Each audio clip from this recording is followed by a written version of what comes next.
അങ്ങനെ കാത്തിരിപ്പിനൊടുവിൽ കൂലി എന്ന ചിത്രത്തിന്റെ ആദ്യ ഷോ ഇപ്പോൾ കേരളത്തിലെ വിവിധ തിയേറ്ററുകളിൽ അവസാനിച്ച് ചിത്രത്തിന്റെ ആദ്യ പ്രതികരണം പുറത്തുവന്നുകൊണ്ടിരിക്കുകയാണ്. ആ ഒരു അപ്ഡേഷനാണ് നമ്മൾ നോക്കാൻ പോകുന്നത്. വീഡിയോയിൽ മുൻപ് വീഡിയോ ലൈക്ക് ചെയ്യുക, ചാനൽ സബ്സ്ക്രൈബ് ചെയ്യുക. ഓഗസ്റ്റ് മാസം അങ്ങോട്ട് ധാരാളം ചിത്രങ്ങൾ OTT റിലീസ് ചെയ്യും. നമ്മുടെ ചാനൽ ഭാഗം പരിശോധിച്ചാൽ ആ വീഡിയോയ്ക്ക് നിങ്ങൾക്ക് കാണാൻ വേണ്ടി സാധിക്കും. അതൊക്കെ ഒന്ന് കാണാൻ വേണ്ടി ശ്രമിക്കുക.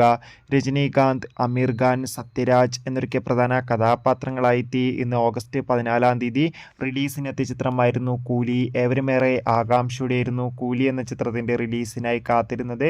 ചിത്രത്തിൻ്റെ ആദ്യ ഷോ രാവിലെ കൃത്യം 6 മണിക്ക് തന്നെ കേരളത്തിലെ വിവിധ തിയേറ്ററുകളിൽ ആരംഭിച്ചിട്ടുണ്ടായിരുന്നു. ഇപ്പോൾ ചിത്രത്തിൻ്റെ ഫസ്റ്റ് ഹാഫ് കഴിയുമ്പോഴും അതിഗംഭീരമായ റെസ്പോൺസാണ് ലഭിച്ചത്. ഇപ്പോഴത്തെ ചിത്രത്തിൻ്റെ ആദ്യ ഷോ കഴിയുമ്പോൾ തന്നെ ചിത്രത്തിന് അതിഗംഭീരമായ പോസിറ്റീവ് റെസ്പോൺസാണ് പുറത്തുവന്നുകൊണ്ടിരിക്കുന്നത്. ചിത്രം മികച്ചൊരു ആക്ഷൻ എൻ്റർടൈൻമെൻ്റ് ആണെന്നും ചിത്രത്തിലെ രജനീകാന്തിൻ്റെ ഒക്കെ അതിഗംഭീരമായ പെർഫോമൻസും മികച്ച ആക്ഷൻ രംഗങ്ങളും കാണാൻ വേണ്ടി സാധിക്കുന്നുണ്ടെന്ന് റിപ്പോർട്ടുകൾ സൂചിപ്പിക്കുകയാണ്. കാത്തിരിക്കാം കൂടുതൽ അപ്ഡേഷൻ അറിയാൻ. ബൈ.